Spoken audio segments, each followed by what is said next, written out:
नतीजे कैसे रहेंगे बंधन बैंक के, एक बार जान लेते हैं वरुण के साथ। वरुण, फेडरल अनुमान अच्छा था बाजार का, उसके मुकाबले तो फेडरल ने थोड़ा डिसअपॉइंट करा है, हालांकि एसेट क्वालिटी स्टेबल रही है, बट बंधन बैंक यहाँ पर नंबर्स कैसे आने वाले हैं? देखिए, यहाँ तो अनुमान ही कमज़ोर नंबर्स का है, तो पता नहीं क्या होगा फिर तो, क्योंकि इस कंपनी ने जो अपने क्वार्टरली अपडेट्स दिए थे उसमें कोई ग्रोथ नहीं थी। लोन्स एंड एडवांसेस में केवल 6.7% की ग्रोथ थी। कुल डिपॉजिट जो है महज 16.5% बढ़े थे। कासा डिपॉजिट 2.8% गिरा था। रिटेल डिपॉजिट केवल 5.9% बढ़े थे और कासा रेशियो एज यूजुअल गिरते जा रहा है। हमारा अनुमान एनआईआई फ्लैट रहेगा, 2530 करोड़ पे आएगा। मुनाफे में 9.5% की गिरावट होगी, 800 करोड़ के आसपास के आ सकता है।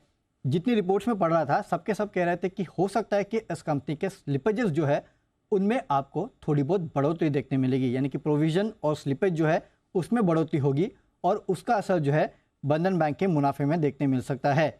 Net interest margin no doubt इनका बढ़ेगा, क्योंकि Q3 में इस कंपनी ने अपने जो ओवरऑल लोन रेट है, खासकर माइक्रो फाइनेंस सेगमेंट में, उसमें अच्छी खासी बढ़ोतरी ली थी।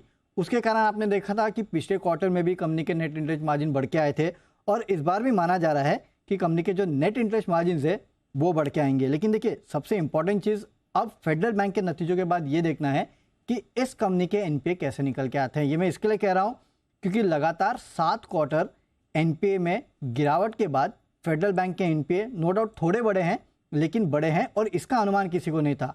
और बंधन बैंक में तो माइक्रो फाइनेंस का कारोबार भी है, यहाँ भी क्या एनपीएस बढ़ के आते हैं? अगर आते हैं तो शायद इंडस्ट्री का ट्रेंड जो है वो आपको बदलते हुए दिखाई दे सकता है। तो एनपीए के नंबर पर नजर रखेगा, बाकी ओवरऑल नंबर्स जो है थोड़े बहुत कमजोर रह सकते हैं बंधन बैंक के। और स्टॉक में भी गिरावट का ट्रेंड आ रहा है, नतीजों से पहले स्टॉक में वीकनेस भी आई है।